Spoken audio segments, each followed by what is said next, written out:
bringing it all together like that. Yeah, for real, man.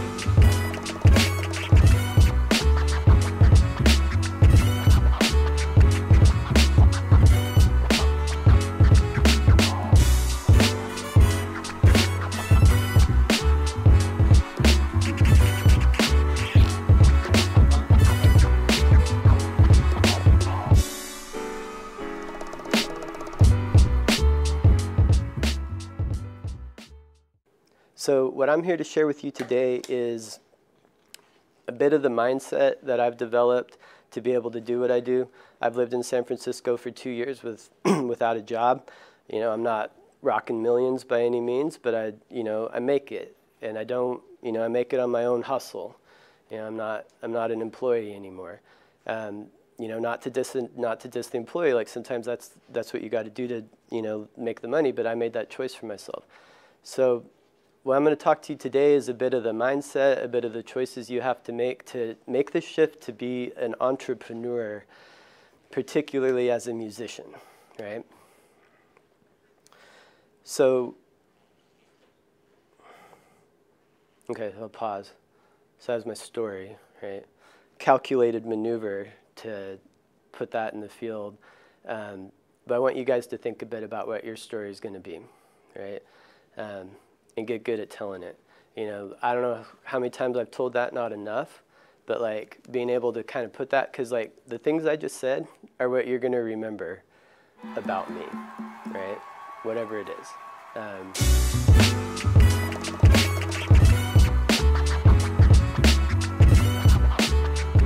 We're going to do an exercise next after this where you're going to have 6 minutes to tell your story.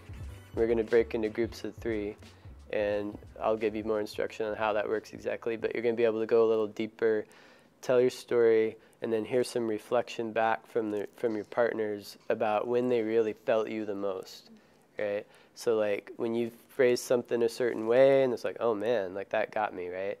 Like when you said the teacher can't, or the student can't outshine the master just yet, I was like, damn, right? Like that was, like I could feel that, right? So like I might share that moment to him to be like, I felt you the most there, right?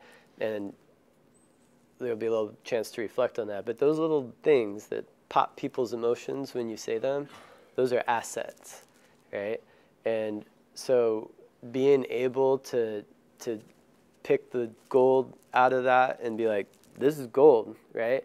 When we get into your business and branding, like put that out there in a way that pops people's emotions, right? So in a way, that's what we're doing, Like if we don't get, like, oh, that was a very technically well done rap performance, and very happy. Like, no, if people aren't like pissed off at you or in love with you or embarrassed or whatever the fuck it is, right? They gotta feel something. So your story is where that comes from. This is a story. I'm gonna read the story, and then we're gonna break into groups. Don't think about it too hard, but when that's done, I'd like the 3 of you guys to form a little triangle with your chairs, and the 3 of you to form a triangle with your chair. But like, I'll read it, and then we'll move into that. Cool? All right. Within a beautiful wide valley in the countryside, there were 2 cart paths. One path went through the valley along the north wall. The other went through the valley along the south wall. Besides this one difference, they were nearly identical. Both paths were equally well worn and wide enough for a horse cart to pass comfortably. Both offered a lovely view of the lakes. Both of them had trees and flowers and songbirds to listen to. On both you were equally likely to meet a passerby who would nod and smile your way. Both of them were long enough that you had to carry some water for your horses to make it to the end. One particularly rainy summer, the southern path developed a pothole. It wasn't particularly deep or large, but it was enough to make a horse trip or rattle your cart as you passed over. After a while, the farmers started choosing to take their carts on the north road to avoid that pothole. The south path still had plenty of people walking on it, but soon that path started to overgrow on the edges without so many carts passing by.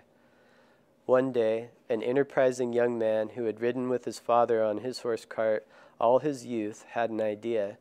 He decided to help the farmers in the area by tapping a water spring halfway down the path. He chose the north path because that's the way more farmers went these days. Now, farmers could stop here to water their horses and didn't have to carry so much with them. The watering hole became a place where it was likely to see another farmer or traveler if you stopped there during the day.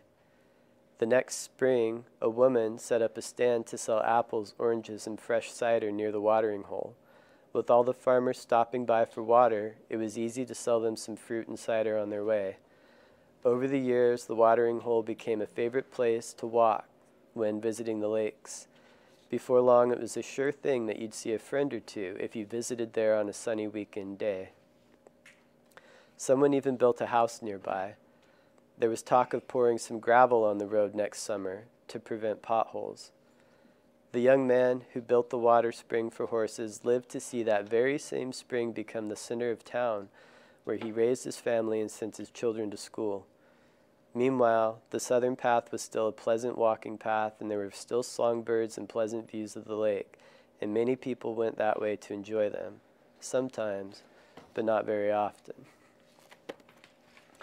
All right, so let's break into groups, get enough space where you can see each other.